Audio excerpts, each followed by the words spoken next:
الذي قصرت عن رؤيته أبصار الناظرين وعجزت عن نعته أوهام الواصفين الذي ابتدع بقدرته الخلق ابتداءً واخترعهم على مشيته اختراعًا ثم سلك بهم طريق إرادته وبعثهم على سبيل محبته والصلاة والسلام على الأول العدد وصاحب الأبد أسرته خير الأسر وإترته خير الإتر وشجرته خير الشجر نبتت في حرم بسقت في كرم سيدنا ومولانا أبي القاسم محمد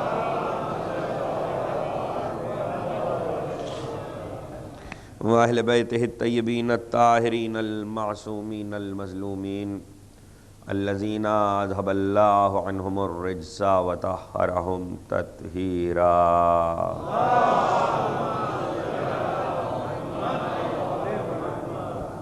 ولعنة الدائمة الباقية على أعدائهم ومنكر فضائلهم وغاصب حقوقهم أجمعين من يوم ظلمهم إلى يوم الدين اما بعد مجلس روز شہادت حضرت ابو الحسن علی بن موسیٰ الرضا علیہ السلام منعقد ہے۔ بہت مختصر وقت میں مختصر گفتگو پروردگار عالم نے اپنے جتنے ہادیوں کو، انبیاء کو، مرسلین کو دنیا میں بنی نوع انسان کی ہدایت کے لیے بھیجا، سوا ایک آدھ کے زیادہ تر وہ ہیں جن کے پاس نہ تخت ہے، نہ تاج ہے، نہ لاؤ لشکر ہے، نہ حکومت ہے، نہ اسلحہ ہے، نہ فوجیں ہیں، نہ اسباب دنیاوی ہے۔ ایک آدھ موقع کوئی ایسا ملتا ہے جیسے سلیمان نے ملک مانگ لیا، یوسف کو مصر کی وزارت ملی اور پھر عزیز مصر ہو گئے، یا امیر المومنین علی بن ابی طالب علیہ السلام کہ وہ 5 برس کے جو ظاہری عہد خلافت کے ہیں، یا ہمارے 8ویں امام کی ولی عہدی کا یہ زمانہ۔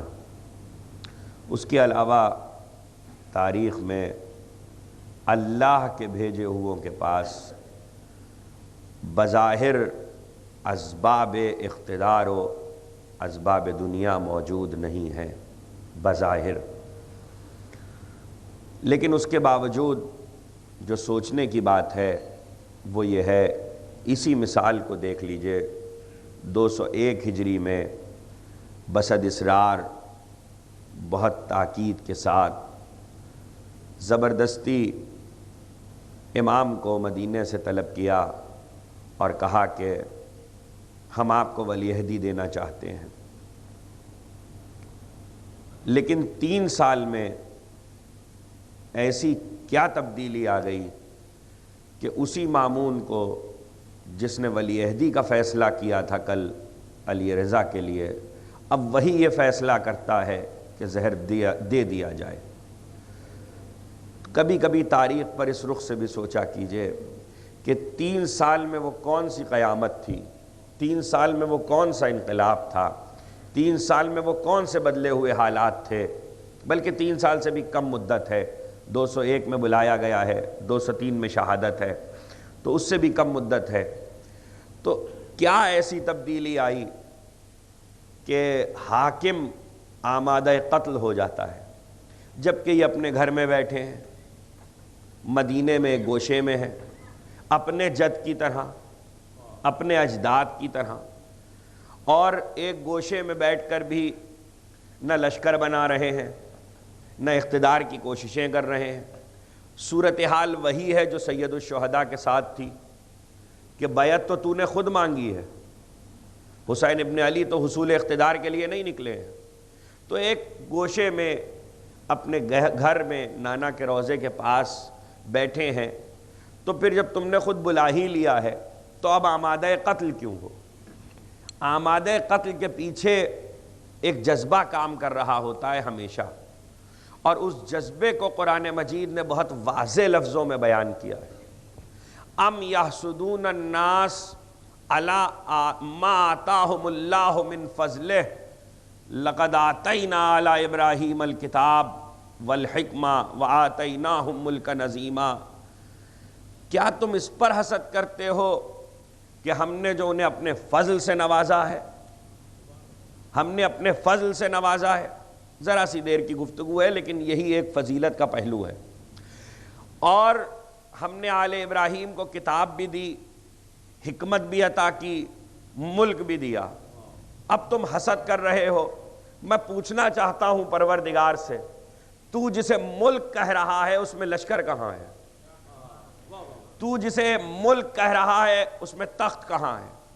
تو جسے ملک کہہ رہا ہے اس میں تاج کہاں ہے؟ تو جسے ملک کہہ رہا ہے اس میں اسباب اقتدار کہاں ہے؟ جب یہ سب کچھ ہے ہی نہیں تو ایک ایسا شخص کہ جس کے پاس لشکر بھی ہے، فوج بھی ہے، خزانے بھی ہیں، اقتدار بھی ہے، اس کا حسد کیا معنی رکھتا ہے؟ دیکھیے، حسد کسی بنیاد پر کیا جاتا ہے، حسد کسی فضیلت پر کیا جاتا ہے۔ یوسف کے بھائیوں نے یوسف سے حسد کیا، کوئی بنیاد تھی نا۔ آدم کے ایک بیٹے نے دوسرے بیٹے سے حسد کیا، کوئی بنیاد تھی نا۔ لیکن یہاں جب ملک نہیں ہے، دولت نہیں ہے، اقتدار نہیں ہے، لا لشکر نہیں ہے، تخت و تاج نہیں ہے، تو پھر حسد کیا معنی ہے؟ بات یہ ہے کہ غور کرنا پڑے گا کہ 11 امامتوں کے چراغ بجھائے گئے، حسد کی وجہ کیا تھی جبکہ یہ اپنے گھر میں بیٹھے تھے؟ حسد کا سبب کیا تھا جبکہ یہ گوشہ نشین تھے؟ حسد کے اسباب کیا تھے جبکہ یہ نانا کے پہلو میں تھے؟ حسد کے اسباب کیا تھے جبکہ یہ لشکر نہیں بنا رہے تھے؟ اور جب تو نے خود بلا کے ولی عہدی دی ہے تو اب ولی عہد تسلیم کر، تو نے تو بنایا ہے، اپنے بنائے ہوئے کو نہیں مان رہا، جسے خود بنایا ہے اسے تسلیم نہیں کر رہا، اور پھر 2 ڈھائی 3 سال کے اندر اندر یہ فیصلہ کیا کہ چراغ گل کر دیا جائے۔ تو آخر وہ حسد کے اسباب ہیں کیا؟ ان کے پاس تو کچھ نہیں ہے، دولت ان کے پاس نہیں ہے، لاؤ لشکر ان کے پاس نہیں ہے، فوج ان کے پاس نہیں ہے۔ آپ سوچ رہے ہوں گے ایسا کون سا ایسا اہم موضوع ہے جس کے لیے میں ایک بات کو بار بار دہرا رہا ہوں؟ اس لیے دہرا رہا ہوں کہ یہی سمجھنے کی بات ہے۔ اصل بات قتل ائمہ کے پیچھے اصل راز کیا ہے؟ 3 سال میں وہ کون سی قیامت ہو گئی کہ جہاں فیصلہ کر لینا پڑا کہ اب یہ چراغ گل کر دیا جائے؟ میں بس ایک منزل ہے اور اس منزل کو واضح کروں گا۔ آل ابراہیم میں، آل اسحاق میں ایک سلیمان ہے جنہیں ملک ملا ہے، ایک یوسف ہے جنہیں ملک ملا، اور ملک بھی ایسا کہ جو ملک عظیم ہے۔ تخت پہ جا رہے ہیں سلیمان، اور سواری ہوا کے دوش پر بلند ہے، اور 100 کوس پر تخت ہے جس میں 25 کوس پر ملائکہ ہیں، 25 کوس پر اجنہ ہیں، 25 کوس میں انسان ہے، 25 کوس میں کھانے پینے کا سامان ہے، درمیان میں حضرت سلیمان کا تخت ہے۔ یہ سب کچھ پورا ملک ہوا پہ اڑا چلا جا رہا ہے۔ اتنا عظیم ملک نہ اولین میں کسی کو دیا نہ آخرین میں کسی کو دیا۔ ایک بار حضرت سلیمان کے کانوں میں ایک آواز آئی، اور راوی کون ہے؟ آپ کا چھٹا امام حضرت امام جعفر صادق علیہ السلام۔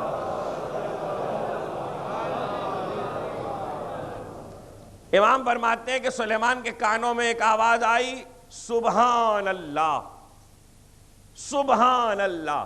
جیسے ہی آواز آئی، پرواز کرتے ہوئے تخت سے سلیمان متوجہ ہوئے کہ کسی نے سبحان اللہ کہا۔ لیکن جیسے ہی یہ آواز آئی، ایک اور آواز آئی، یہ آواز جبریل امین کی تھی دوسری۔ کہ اس نے پکار کر کہا سلیمان کے اس ملک سے کہیں زیادہ بارگاہ الہی میں یہ ایک سبحان اللہ قیمتی ہے. بات تو میں کہہ گیا. سلیمان کے اس عظیم ملک سے کہیں زیادہ بارگاہ الہی میں اس سبحان اللہ کی قیمت ہے. پتہ یہ چلا کہ اپنے نبیوں کو اس نے نہ لشکر دیا، نہ فوج دی، نہ طاقت دی، نہ بظاہر اقتدار دیا، لیکن روحانیت کی وہ صلاحیت عطا کی ہے کہ جہاں بادشاہ تلوار چلاتے ہیں وہاں یہ لفظوں سے کام لیتے ہیں. جہاں بادشاہوں کی تیغیں چلتی ہیں اور سکے اچھالے جاتے ہیں وہاں ان کے لفظ کام کرتے ہیں. اور لفظ کیسے کام کرتے ہیں کہ ان کے لفظوں سے حق پہچانا جاتا ہے. یہ تمہید کسی منزل کے لیے کر رہا ہوں، اچانک سے بات ختم ہو جائے گی. ان کے لفظوں سے حق پہچانا جاتا ہے. چونکہ کسی بھی منزل پر یہ آ کے بیٹھ جائیں تو دیکھنے والا خود فیصلہ کر لیتا ہے حق کیا ہے اور باطل کیا ہے. دیکھنے والا خود فیصلہ کرتا ہے. اس لیے جب باطل اپنی پہچان میں آ جاتا ہے تو اس کے پاس سوا حسد کے کوئی چارہ کار ہی نہیں ہوتا. دیکھیے میں ایک مثال امام کے دربار ہی سے دے دوں، اور مثال ایسی ہے کہ جو حضرات عشرے کی مجلسوں میں موجود رہے ہیں شام میں ان کے علم میں ہوگا. پہلی تقریر اور آغاز تقریر میں ایک واقعے کی طرف اشارہ کیا تھا. ولی عہدی کے زمانے کا واقعہ ہے، امام کے سامنے کا واقعہ ہے کہ ایک چور گرفتار کر کے لایا گیا. میں صرف اشارہ کر کے نکل گیا تھا، نتیجہ نہیں سنایا تھا. آج بات مکمل کر رہا ہوں کہ ایک چور گرفتار کر کے لایا گیا اور جب اسے سزا سنائی گئی کہ ہاتھ کاٹے جائیں گے تو اس نے کہا کہ چور میرے ہاتھ نہیں کاٹ سکتا، چور کو سزا نہیں دے سکتا.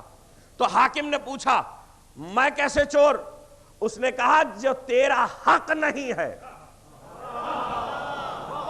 جو جگہ تیرا حق نہیں ہے تو وہاں پر ہے، تیرا باپ وہاں پر تھا اور اسی مال سے تیری ماں جو کنیز تھی اسے خریدا گیا، اس کنیز سے تو پیدا ہوا، تو مجھے سزا کیسے دے سکتا ہے؟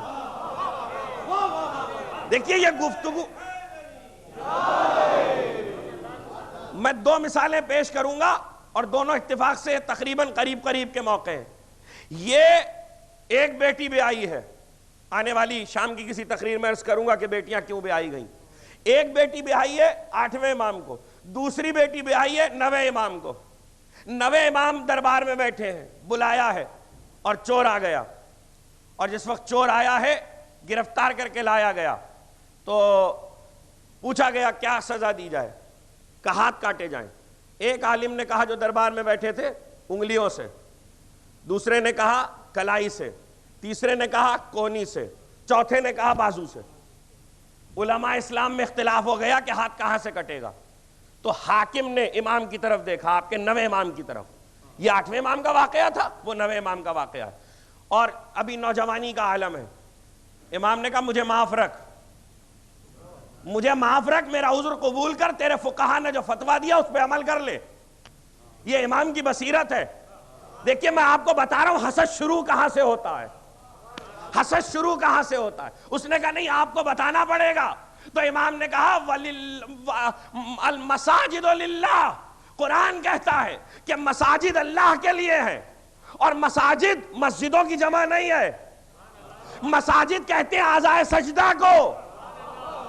اعضائے سجدہ میں 7 چیزوں کا زمین پر لگنا واجب ہے. ایک پیشانی کا، ایک 2 ہتھیلیوں کا، ایک 2 گھٹنوں کا اور پیر کے 2 انگوٹھوں کا. اور مساجد ہے اللہ کے لیے. جو شے اللہ کے لیے ہو وہ سزا میں کاٹی نہیں جا سکتی.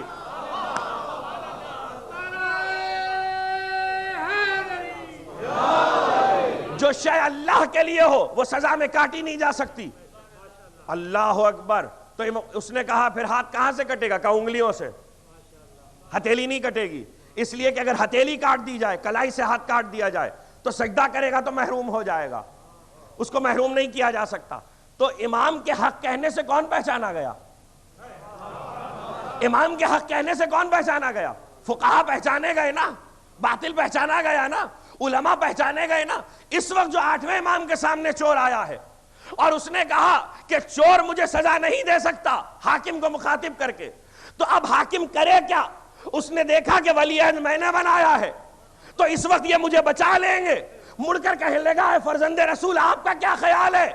امام بیٹھے ہوئے تھے، کھڑے ہو گئے اور دربار سے یہ کہتے ہوئے نکلے، کہہ تو وہ ٹھیک رہا ہے،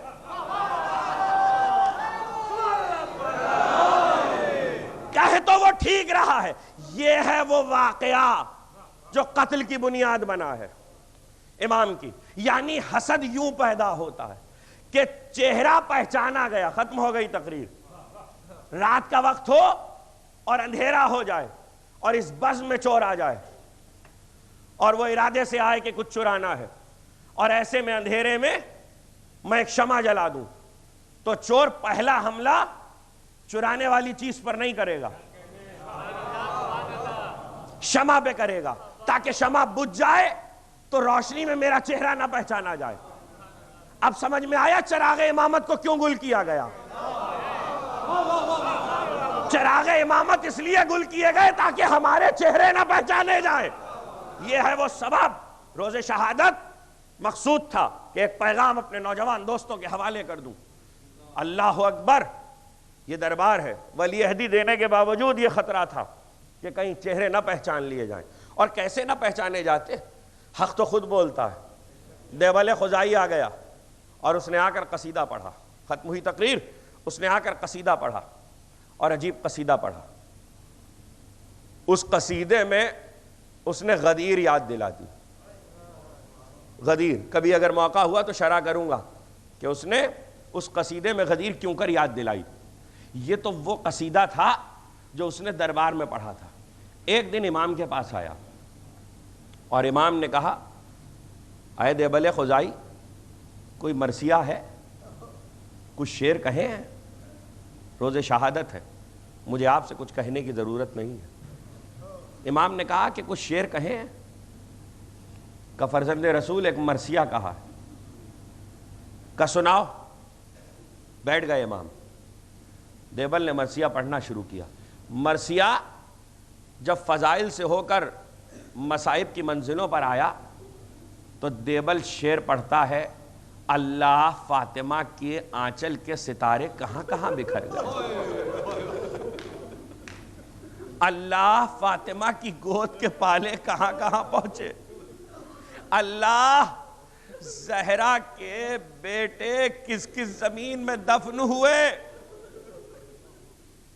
اور اس کے بعد کہتا ہے کوئی مدینے میں دفن ہوا، کوئی کربلا میں دفن ہوا، اللہ وہ حسین مظلوم جسے کربلا میں پیاسا قتل کیا گیا، اور وہ زین العابدین جو مدینے میں دفن ہوئے، اور وہ محمد باقر و جعفر صادق، اور اس کے بعد کہتا اور وہ موسی کاظم بغداد کے پل سے جس کا جنازہ اٹھایا گیا۔ یہاں تک کہہ کے مرثیہ کو ختم کیا تھا کہ ایک بار علی رضا کہنے لگے دیوبل اس میں ایک شعر کا اضافہ کر لے۔ کہ مولا وہ کیا؟ کہ وہ قبر بدوس نیالہ من مصیبت، ایک قبر وادی توس میں بنے گی، ایک قبر خراسان میں بنے گی۔ اللہ وہ مصیبت، کہ مولا یہ کس کی قبر ہوگی؟ کہا یہ میری قبر ہوگی، مجھے زہر سے قتل کیا جائے گا۔ 18 بہنوں کے بھائی ہیں علی رضا، 18 بہنوں کے بھائی ہیں، لیکن وطن سے دور۔ اور سنو گے میرے عزیزوں کہ جو بہن سب سے زیادہ محبت کرتی ہے اس کا نام ہے فاطمہ۔ بی بی اپنے بھائی سے بہت محبت کرتی ہے، رہ نہیں سکتی۔ جب بھائی کو گئے ہوئے عرصہ گزرا اور کوئی خبر نہ آئی تو 2 بہنوں اور 8 بھائیوں کے ساتھ بی بی نے رخت سفر باندھا اور مدینے سے خراسان کے لیے چلی۔ خبر یہ تھی کہ امام خراسان میں رک گئے ہیں۔ کہتے ہیں کہ ساوا وہ علاقہ ہے جہاں سے معصومہ داخل ہوئی ہے، اور جس وقت بی بی داخل ہوئی تو 8 بھائی ساتھ تھے۔ عماریوں پر پردے پڑے ہوئے تھے، تلواریں کھینچے ہوئے بنی ہاشم کے جوان، دور غلام پہرے پر۔ اے معصومہ، بھرے بازار میں بے پردہ تو نہیں آئی، بے بازار میں بے مقنع چادر تو نہیں لائی گئی۔ ایک بار کہتے ہیں کہ معصومہ ساوا کے علاقے میں داخل ہوئی، لیکن قم کے قریب پہنچنا تھا کہ بی بی نے عجیب منظر دیکھا۔ ایک بار جو محمل کا پردہ ذرا سا ہٹایا تو دیکھا کہ جو لوگ آ رہے ہیں بی بی کے استقبال کو، وہ سیاہ لباس پہنے ہوئے ہیں، ان کے گلے میں شال ازا پڑی ہوئی ہے، ان کے ہاتھوں میں سیاہ پرچم ہے۔ تو بی بی بہت پریشان ہوئی کہ سنو، ان کا کون مارا گیا؟ ان کا کوئی سردار مر گیا؟ پوچھتی جاتی ہے لیکن کوئی کچھ نہیں بتاتا۔ ایک بار کنیز سے کہا ذرا معلوم تو کرو، لیکن کنیز ایک ایک کے چہرے کو دیکھتی ہے۔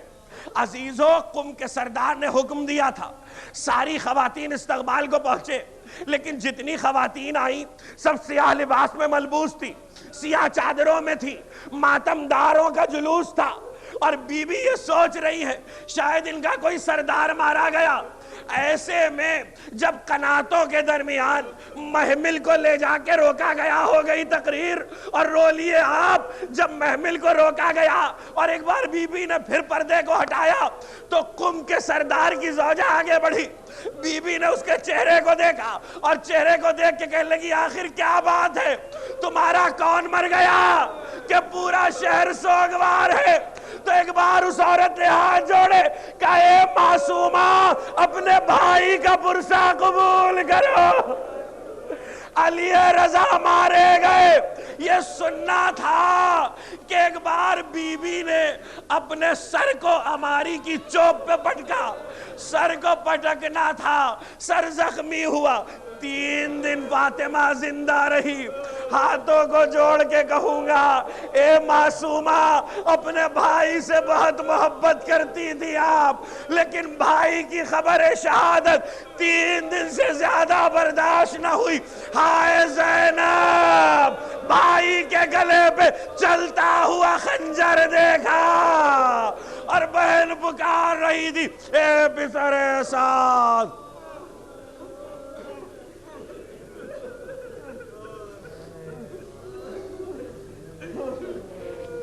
آتا ہے دل کہیں ایسا، دشت غربا میں نبیزا دیکھا کنبا تو نہیں، ڈوبتا جاتا ہے کیوں دل کہیں ایسا، بات